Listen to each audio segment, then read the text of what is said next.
Welcome to Playing with Fire, the podcast for people who are ready to custom build their love. We're talking about non-monogamy, however you design it, as an individuation opportunity.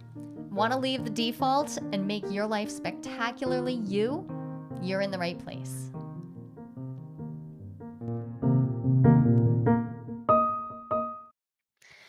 We're going to do some Q&A, Ken. I get asked a ton of questions, and I love the idea of being able to answer every single one of them individually. It's not actually possible at this point, but I've been keeping a list of questions that are posed to me through social media, through like people who are emailing off of the podcast. Let's dig in and Yeah, what's answer on a your few. mind today? Well, the first one is, well, it sounds like it's about resentment, but we'll see whether it actually is. Okay. The question is, how do I deal with the resentment I feel because my partner wants a different relationship style than I really want? Okay. And the person posed the question beautifully because they took responsibility for the fact that they're feeling resentment. That's And it's that can be a hard thing to take responsibility for some people. They were taking responsibility and saying, I want to work with the resentment. But I mean, it's a lot. It's a heavy question to deal with what it is to want something that is structurally incompatible with a right. partner. Yeah, it's one thing to have different wants, because we do. Like different wants as in different intensities of a particular activity or different Yup. amounts or something, or different flavors of ice cream.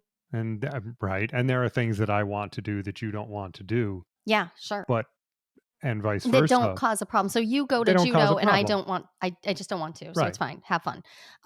But then the structure of our relationship, If that's a different kettle of fish. Right. So one of the ways this comes up is when one person wants monogamy and another person wants an open relationship structure.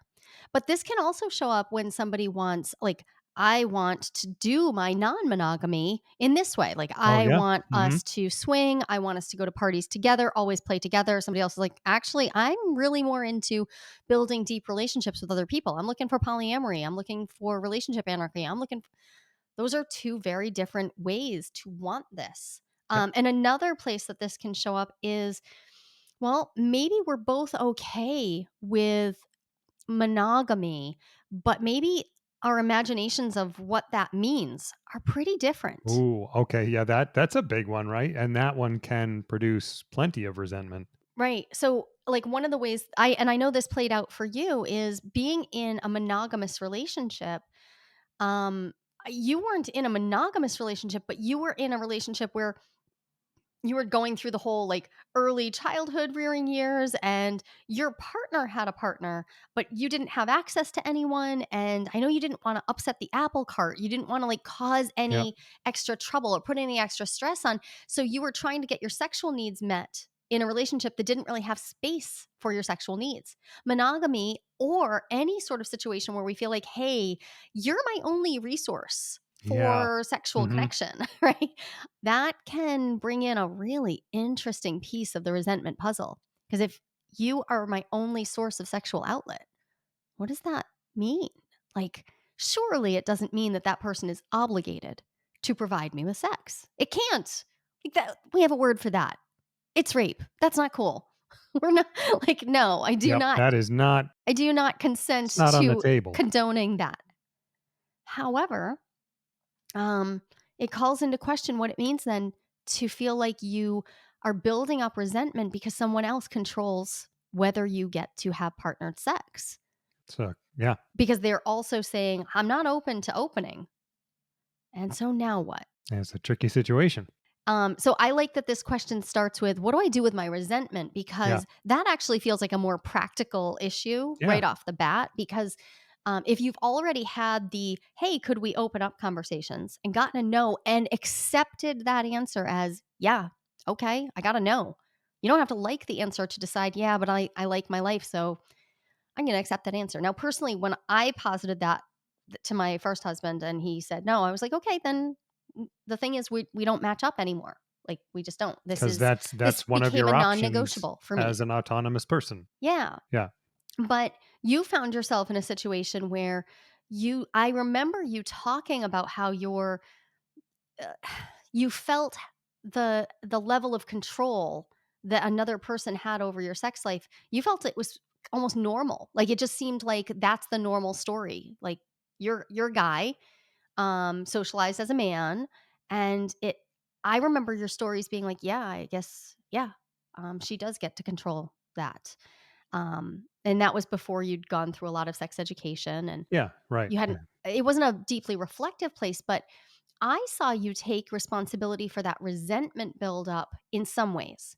I saw you take responsibility in it that I never witnessed you in any way, or even since witnessed you acting as though you were owed sex from this person. And that's a big deal because if I think someone owes me something, Yeah. right? It's really easy for me to get resentful, right? If resentment is this buildup of hostility because I didn't get my due, right? That's Yes. different than, "Oh, I don't have this thing, and For I'm whatever reason. sad, I'm mad, whatever. I don't like Yeah. this," Yep. but not because they're harming me. Now it becomes like, I have feelings about this. That's different than, "You owe me." So that's yeah, and you owe me, by the way, is just a long way of saying entitled. Yeah. So yeah, I could have experienced that from the point of view of, well, we did the whole monogamous marriage thing and therefore I am entitled to sex. Now, that opens up Yeah, your marriage story is so confusing because you were, like, socially monogamous, oh but yeah, also you weren't but monogamous. You were hadn't literally not monogamous been for yeah, a and weren't since while. before Yeah, it's the wedding? So I think it's an interesting sidebar for people to just contextually, like, so yep, Ken was living in this gray zone of like, well, we are not monogamous. Like, she has another partner and also you didn't. And the constraints of social monogamy, yep, of no one understanding that you had an open relationship and you didn't have access to dating apps, you didn't know, like, that wasn't a thing. yep. So the only option for you was essentially to have an affair or Yeah, to the start don't an ask, affair. It was don't so tell relationship with the whole world. so yeah, I just think Yeah. I call that The all in only because option was to have an affair, right? Because we had placed ourselves in the social monogamy, um, I don't know what the noun is that goes with that. We had placed ourselves in social monogamy, yeah, and therefore, um, what my partner was doing was cheating. except it Like, wasn't but to not you, not for but just us, from the it rest of was the world's perspective. socially, yeah, and I got phone calls about that. But Like, that builds up so when we talk about resentment, right? yep, Like, I could imagine you making a story out of this about what you are owed yep, because I could have done that. Yep. and I didn't. So I see you having taken responsibility for, "Hey, I don't want to get into a resentment story. I don't want to get there, so I'm gonna not start off by acting entitled to this And thing." that is definitely true. There was, I did have a certain sense of mine and my partner's autonomy, and it's like, oh, I don't actually get to say what they do. On the other hand, and I think this is Yeah. important, very important to say, the topic was sex, and my shame, my sexual shame because of my history, which I've been working on, but um, my sexual shame acted as a shield to that entitlement because in order to act entitled about sex, I would have had to take responsibility for wanting it. And my shame said no. So I didn't. So I could come out of this looking like a really good guy who's like, no, I'm not owed anything. And we're autonomous people. And, I'm just no. Or it could be, well, I would really like to complain, but then I would have to say I want sex and I don't want to do that. I And it was a appreciate that combination of the clarity. two things. I do. And so the other big thing that comes up for me when I hear somebody needing to deal with that resentment is, have you actually built a culture, a microculture in your relationship where it's okay for you to talk about what you want? Right, because because of course you're building up resentment if what you're doing is actually responding to the subtleties, the yeah. nuances. So let's say it's about sex. Um, did you actually ask your partner to address your sexual needs with you in a collaborative environment? Not in any effective way, Or for sure. did you just do the thing where, like, you put your hand on her hip while while you're getting ready for bed, and that's supposed to signal, and then, like, if she responds in a certain way, then you know you get to make the next move, but if she doesn't respond in that way, then you know you have to put your hands back to yourself? Was it You've more s like that second one? you've seen this movie, have you? I Yeah, and, and We have even sexual patterns, yeah, and a lot not of them are way too subtle, yeah. way too subtle. Because yeah, there weren't even the words. It wasn't even so, "Hey, so you wanna?" Because then they would have said no, or could have said no, and then I would have had to hear no and blah blah blah blah. So you said something that was one of the first things I thought of when you said, how do I deal with the resentment? Um, my understanding of what to do with resentment, like a first move, is talk about it, make it visible, Yeah. and have the conversation with the person that you're starting to build resentment with, and talk about it. And that may require shifting the climate Yes. in your relationship. So Hmm. you may need third party support Yeah, to which bring this up and make that's this, cool. I That's mean, we shouldn't have to do all of this alone. by the way, that's what sex therapy is for. Is Hmm. so it's a great idea to think about, can we actually, like, is the are the set of tools and the communication structure of our relationship currently, is it able to handle us starting to have a conversation? Resentment prevention is best done when we're picking up a 5 pound weight. When we start picking Yes. up a 50 pound weight or a 500 pound weight, we're probably going to need an assist, right? Yep. Like, resentment prevention comes up well when, okay, so things, I'm feeling resentful about my partner not wanting sex or not wanting non-monogamy, and, like, I've been feeling some ick about this for a few weeks. If we start getting past a few weeks, Yeah. It because gets remember, you real didn't hard to move. notice it the moment it showed up. Resentment is one of those sneaky emotions that we tend to feel a little shame about, or entitlement, so we don't even notice that it's resentment at first. Yep. And so we tend to shove it back down into the unconscious. So you probably didn't notice it when it first appeared. So I would encourage anyone who's struggling with this to see how resentment is one of those things. Resentment turns into contempt. Contempt breaks people up, and not in pretty ways. Contempt Yeah. turns into acrimony. So this is a time to seek support. And if this isn't about whether you want sex, or if it's more about relationship structure, then that's a good question to bring to someone who is skilled in conversations about multiple relationship structures. So when Right. somebody's Yeah. seeking out sex therapy and they're in a monogamous container, I would recommend someone find an ASECT certified sex therapist. You can go to the ASECT website, AAASECT.org, and you can look for a professional. But if you are experiencing a desire for non monogamy and your partner doesn't want that, and you go to a person whose Hmm. basis and background is only monogamy, it is quite likely that you're not going to get to have, like, a balanced conversation about, hey, these are both reasonable choices, and we need to find out whether there's either common ground and maybe we can negotiate about this, or whether, wow, this actually means this is a deal breaker for both of you and we need to move on, or whether we need to get creative and figure out if there is some creative version that still has enough exclusivity and enough expansivity, but the person you're seeking help from needs to actually understand at a deep level the options and vocabulary around non-monogamy, and that is not everyone.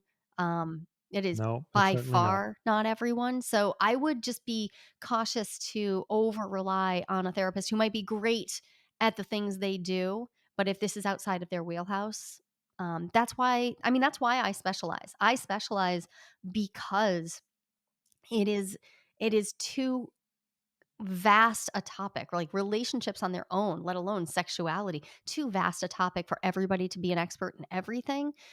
So make sure you ask the right questions. Ask if this person, if this support person can has already sought out information, and already, and even better if they're already a part of a non-monogamous training program, or the non-monogamous community themselves. And, you know, all that said, the other big thing that comes up for me when I think about resentment prevention is, if you're talking about it, if you created a culture where you can talk about things, and you are willing to have those conversations, are you having them regularly enough? A lot of Oh, people say, "Yeah, we're great at communicating." And they are, but they wait to communicate until there's a problem. oh yeah, right. So, And resentment builds up to a problem. And this is that 5 pound, 50 pound weight thing. right. So scheduling in some regular relationship check ins so that you are opening up a space to talk about things that are causing ouches. And I mean, this can be as frequently as every single night. I mean, at least once a day, you and I do a check in. Yep. It's the length of a stand up meeting for our A, software a good engineers, and one anyway. it's, a well held one. Well held one. It's 3 to 15 minutes, and most of them are probably on the order of 3 to 5 Yeah. minutes, where we're just talking about, like, what's coming up? Is there something I can support you in? What do you need to get through the day? And that's an opportunity to name the thing, name the boo boo, name the hurt, name the pain, name the concern. You might not be able to take on the whole thing, but if you've named it, now you can build that into your schedule so that you can actually have the bigger conversation. But naming it right when it's starting to come up is a good way to keep an eye on that resentment buildup. Yep. So that talking, that conversation, there's an aspect of it that so you and I talk about these things frequently.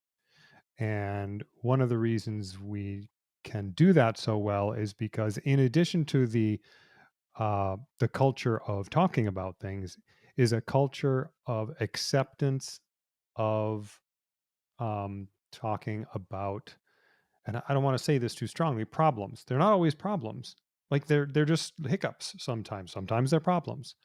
But it's a culture of accepting that Mhm. feedback, because it's one thing to have conversations every day, but that could actually produce resentment if unless everybody's on board for having those conversations. So there's another, yep, culture of conversation and a culture of acceptance.